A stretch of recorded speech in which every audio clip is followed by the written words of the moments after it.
Ngayong araw nga mga soy, magluluto tayong tahong ni Mrs. Bali, inugasan ko nga muna para mamaya masarap kainin. First time ko nga makakain nito. May ganito pala kalaking tahong si Mrs. Tahong pala sa talipapa. Bali, naglagay nga tayo ng star margarine. Inisa lang natin yung bawang sibuyas. Tustayin lang natin ng konti. Tapos, set aside natin. Tsaka ako lang nilaga ng konti para hindi malansa.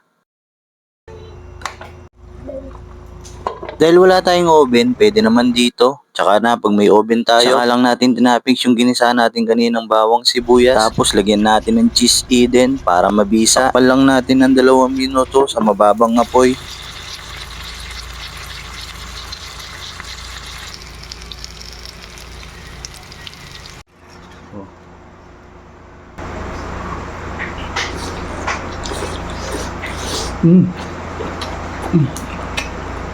Laki oh.